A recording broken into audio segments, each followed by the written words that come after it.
प्रधानमंत्री जी ने पार्लियामेंट में 2 घंटे, शायद 2 घंटे 13 मिनट, 2 घंटे 13 मिनट भाषण किया। उसमें अंत में 2 मिनट उन्होंने मणिपुर की बात की।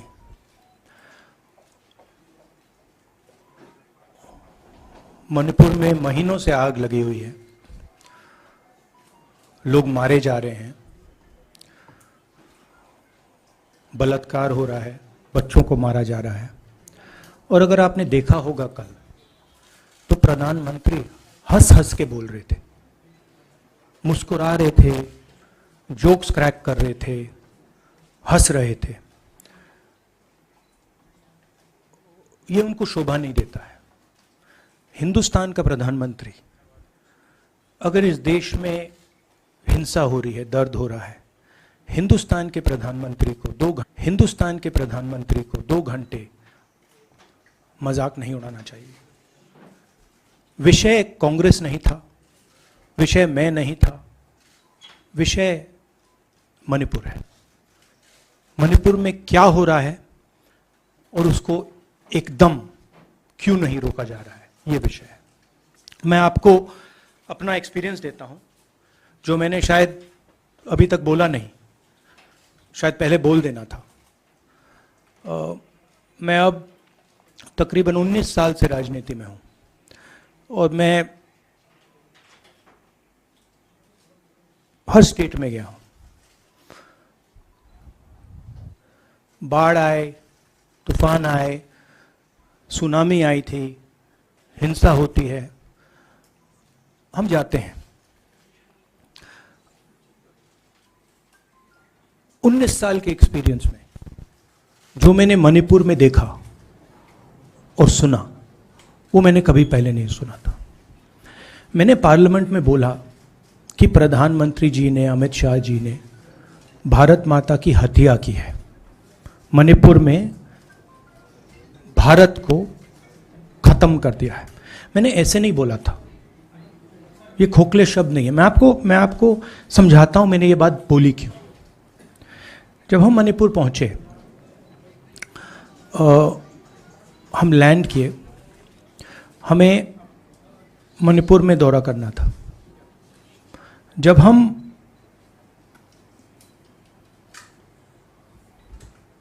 मेटे एरिया में गए, हमें साफ कहा गया था कि अगर आपकी सिक्योरिटी डिटेल में कोई भी कुकी होगा, उसको आप यहां मत लाइए क्योंकि हम उसको मार देंगे।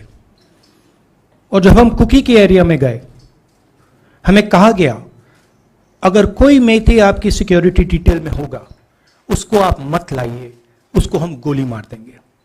हम जब गए, हमें मेतेज को परे करना पड़ा, हमें कुकीज को परे करना पड़ा।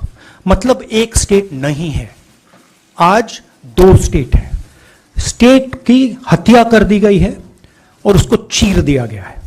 इसलिए मैंने बोला हिंदुस्तान की हत्या मणिपुर में बीजेपी ने कर दी है।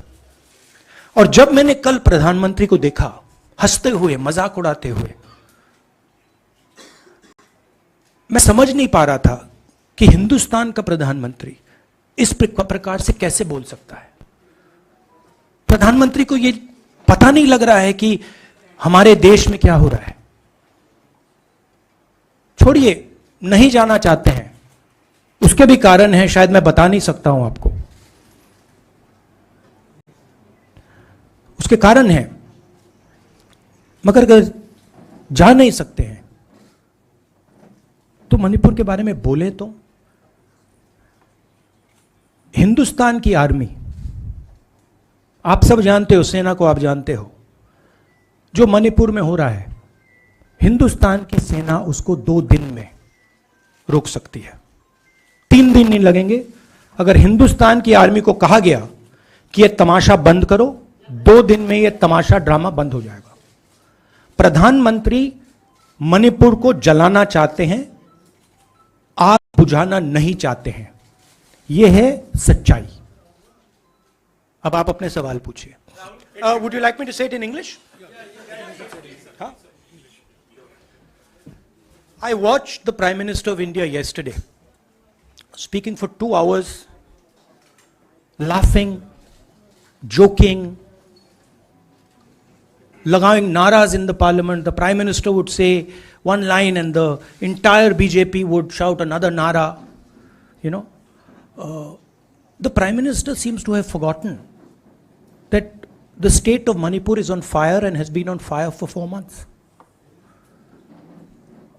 Women and children are dying over there. People are being murdered. Women are being molested, are being raped. And the Prime Minister of India is sitting in the middle of the parliament, shamelessly laughing. This is not about Rahul Gandhi. This is not about the Congress party. This is not about the opposition. This is about India. It's about our country. A state has been decimated. It has been destroyed. It does not exist anymore. And it has happened because of the politics of the BJP. Divide and rule and burn. That is why in my speech I said, Bharat Mata has been murdered in Manipur. It's very interesting. For the first time, the words Bharat Mata have been expunged from the parliament. It's an insult to those words. Whatever I said that is wrong.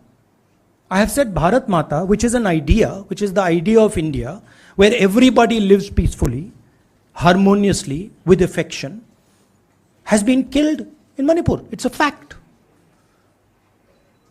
So, the word itself now cannot be spoken by the people of India. We cannot say Bharat Mata in parliament.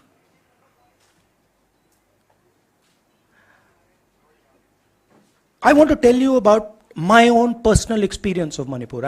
I've spoken to you about, I spoke in parliament about the women I met, the pain I heard, but I want to tell you why I said India has been murdered in Manipur.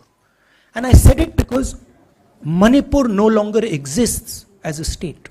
A state requires control. A state requires authority. That is disappeared in Manipur. It does not exist. And I saw this with my own eyes. When we went to Manipur, when we went to the Meitei area, we were categorically told that please ensure, we want you to come, we love you, but please ensure that if there are any cookies in your security detail, they do not come into our area or we will shoot them. When I went into the cookie area, we were told the same thing. We love you, we want you to come. But please make sure, if there are any Meiteis in your security detail, we will shoot them. Do not bring them here. Before going to the Meitei area, we had to remove all cookies from our security detail. Before going to the cookie area, we had to remove all Meiteis from our security detail. When we went there, the security forces, central security forces, told us we have never seen anything like this. We were told it is completely outside our control. Okay?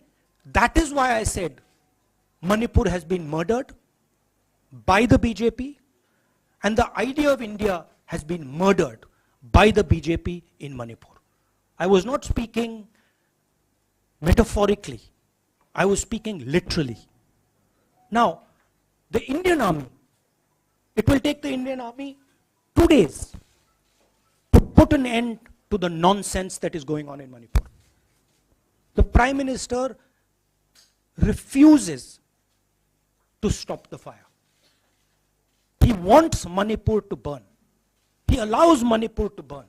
Because if he did want it to stop, there are tools in the hands of the Indian government that can stop it immediately. I know.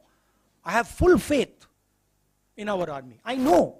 And every Indian citizen knows that if the Indian army is told, please put an end to this, it will stop immediately.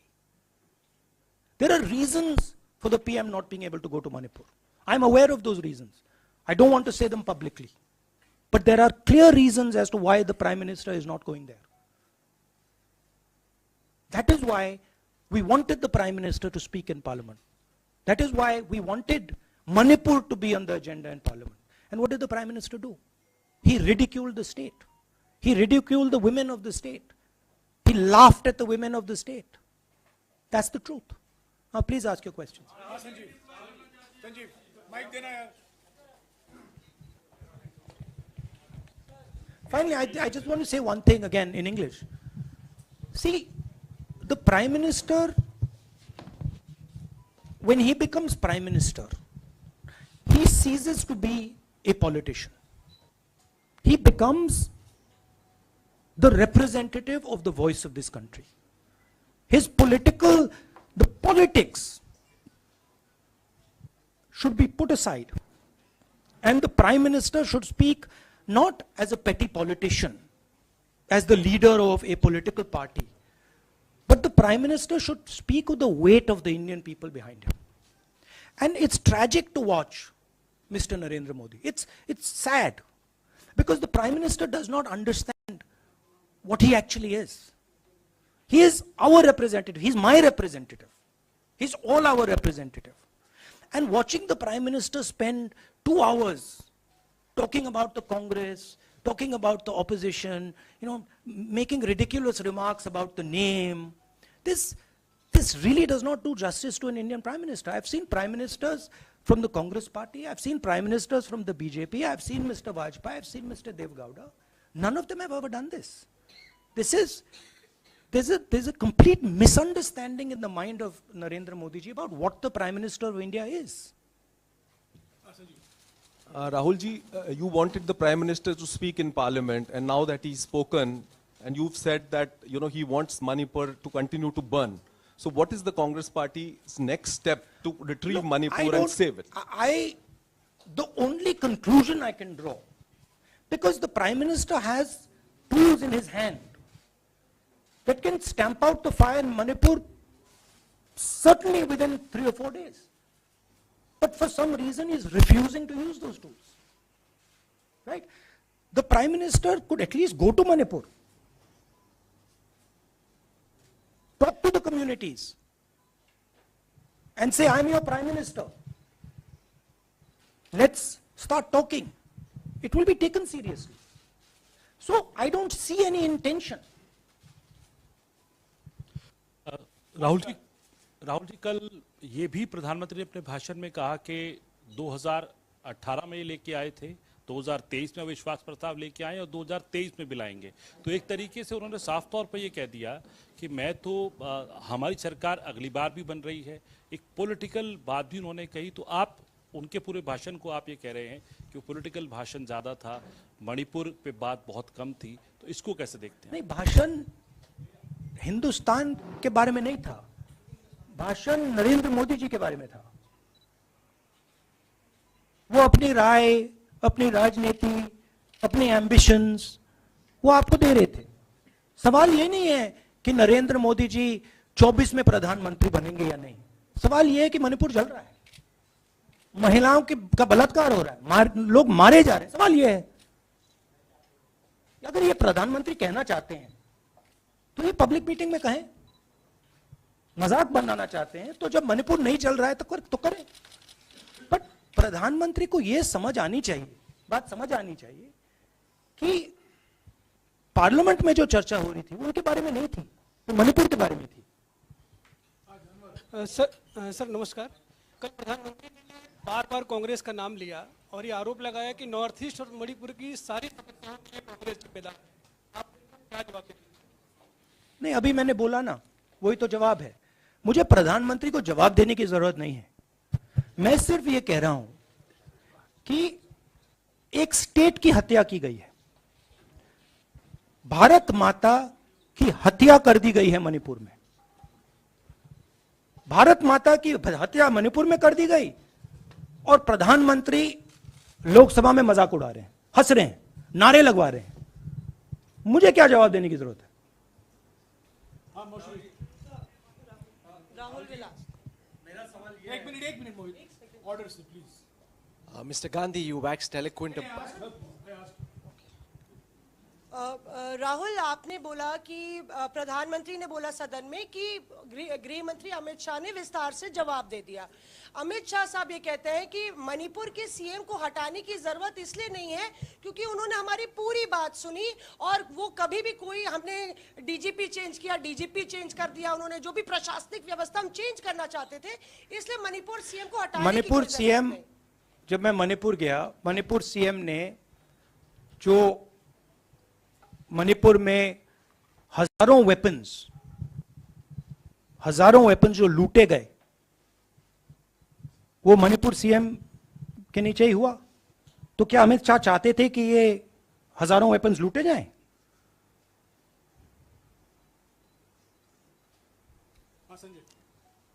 Rahul ji, जो हिंसा चल रही है, क्या अमित शाह चाहते हैं कि हिंसा चलती जाए? चीफ मिनिस्टर उसको रोक नहीं पा रहा है। अमित शाह जी कह रहे हैं कि भैया वो हमारी बात मान रहा है, तो क्या आप चाहते हैं कि मणिपुर चलता जाए? राहुल जी, एक संसद में एक नया ट्रेंड दिखाई दे रहा है कि कई सेशन से अपोजिशन के एमपीज या तो सस्पेंड हो रहे हैं या डिस्क्वालीफाई हो रहे हैं, या एक सेशन से ज़्यादा। ये अपोजिशन के एमपीज का जो प्रिविलेज मोशन या प्रिविलेज रूल्स के तहत जो डिस्क्वालिफिकेशन हो रहा है या सस्पेंशन हो रहा है, इसका जो ट्रेंड बढ़ रहा है, इसको आप लोग कैसे एड्रेस करेंगे? आप देखिए, एमपीज को निकालें, वापस डालें, हमारा काम बदलता नहीं है।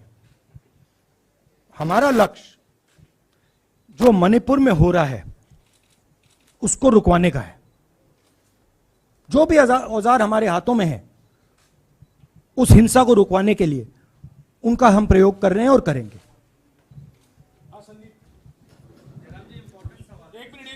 Yeah, Mr. Gandhi, you talked about using the army, deploying the army to control violence. You spoke that in Parliament. You've repeated here. But the BJP has criticized you and even previous Congress governments, saying that we want to solve the issue through dialogue. And they've criticized that in the 60s, in 64, the Mizo National Famine Front was bombed by the Indian Army, by the Indian Air Force. So they said that, you know, they do not believe I have never heard in my entire career, I have never seen, I have never been told anywhere I have been in India that if you take this person as a security officer with you, we will put a bullet in his head. I have never heard it. And I heard it twice in Manipur. That means there is no dialogue in Manipur.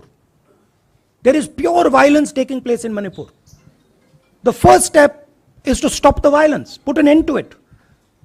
I point out the army, but what I mean is that the Prime Minister has multiple instruments in his hands. He's not using them. It's been burning for 4 months.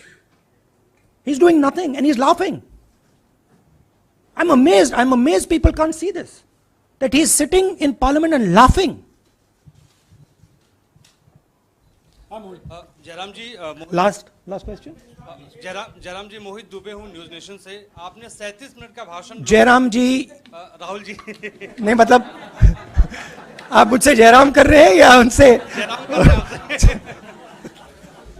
Rahul ji, आपने जय सिया राम। राहुल जी, आपने 37 minute का भाषण लोकसभा के भीतर दिया और 37 minute में सिर्फ आपको करीब 14 मिनट ही दिखाया गया, बाकी आपके चेहरे पे कैमरा नहीं था और आप मणिपुर गए, मैक्सिमम टाइम आपने मणिपुर के ऊपर बोला। इस परंपरा को आप किस तरीके से देखते हैं? पता नहीं, शायद कॉन्ट्रडिक्शन है। शायद पीएम मेरा चेहरा टीवी पे नहीं देखना चाहते, मगर फिर पीएम मेरी वीडियो के बारे में बात करते हैं, तो पता नहीं क्या है। बट मुझे लगता है शायद उनको मेरा चेहरा टीवी पे देखना अच्छा नहीं लगता। कोई प्रॉब्लम नहीं है। जो मैंने बोलना था, देखिए मुझे अपना काम करना है। मैं जानता हूं कि मीडिया पे कंट्रोल है, लोकसभा राज्यसभा टीवी पर कंट्रोल है, वो उसके बारे में मैं कुछ ज़्यादा नहीं कर सकता हूं, मगर मुझे अपना काम करना है। मैं अपने काम को करता हूं। जहां भी भारत माता पर आक्रमण होगा वहां मैं आपको खड़ा मिलूंगा, भारत माता की रक्षा करते हुए मिलूंगा।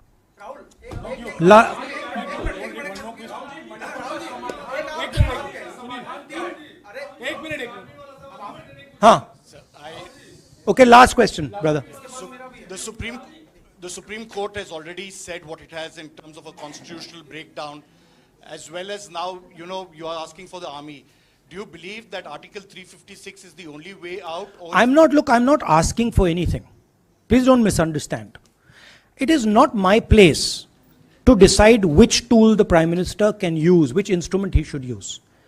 I am pointing out that there are multiple instruments that the Prime Minister has at his disposal, and he is not using a single one. I'm pointing out that Manipur has been burning now for 4 months, and the Prime Minister is in a very good mood. He's sitting in Parliament, he's laughing, he's joking, his entire cabinet is in giggles. This to me seems completely insane. This has got to stop. India is burning in Manipur. The idea of India has been destroyed in Manipur. Let's rebuild it quickly. Thank you.